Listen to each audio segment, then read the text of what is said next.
ఒక పాట విన్నాను. ఆ పాట అసలు ఎంత బాగా రాశాడంటే అతను డైరెక్ట్ చేసింది కూడా అతనేనట. అతని పేరు ఫణికృష్ణ.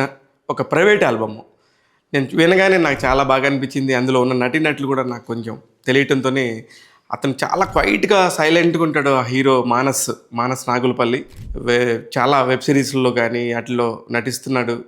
చాలా పాటలు కూడా చేశాడు. అంతకుముందు కూడా ఒక పాట చాలా 100 మిలియన్ల దాకా వెళ్ళింది ఆ పాట. అలాగే ఈ పాట కూడా ఏంటని చెప్పి చూస్తే చాలా ఇంట్రెస్టింగ్ అనిపించింది.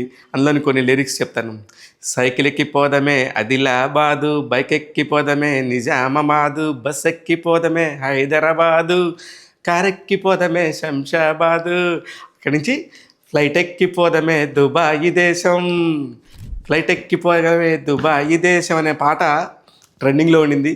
నాకు ఎంత నచ్చిందో. దాదాపు 5 నిమిషాల 49 సెకండ్లు ఉంది. సూపర్గా ఉంది. ఎంత క్రేజ్ అంటే మంచి అసలు ఏ ఊపు లేకుండా అలా సరదాగా కూర్చున్న వాళ్ళు కూడా ఒక్కసారిగా లేచి డ్యాన్స్ చేస్తారు. సైలెంట్గా ఉన్న ప్లేస్లో కూడా ఈ పాట వినిపిస్తే మాత్రం అందరికీ కొంచెం ఊపు వస్తుంది. ఒక తెలంగాణ గ్రామీణ నేపథ్యం, ఉత్తర తెలంగాణలో మీరు కనుక గమనిస్తే చాలామంది పనుల కోసం దుబాయ్ వెళ్తారు. దాన్ని బేస్ చేసుకొని ఒక చిన్న కాంటెంట్ తీసుకొని చేసిన పాట. మానసు, సుప్రియ వాళ్ళిద్దరూ జంటగా నటిస్తే వైఫ్ అండ్ హస్బెండ్ లాగా, లేకపోతే భార్య భర్త ఒక లవర్స్ లాగా నటిస్తే ఫణికృష్ణ అతను దర్శకత్వం చేశాడు. గోవింద్ అని చాలా ఫేమస్ మన ఢీ షోస్లో కానీ వాటిలో కానీ చాలా మంచి డ్యాన్స్ కొరియోగ్రాఫ్ చేస్తాడు. అతను ఈ పాటకి కొరియోగ్రాఫ్ చేశాడు. చాలా అంటే చాలా బాగుండింది. కొన్ని పదాలు అయితే జానపదాలు అద్భుతంగా అనిపించాయి. అందుకే ఇలాంటి ఒక పాట మిస్ కాకూడదని చెప్పేసి మీ అందరికీ కూడా ఒకసారి వినాలని అనిపించింది.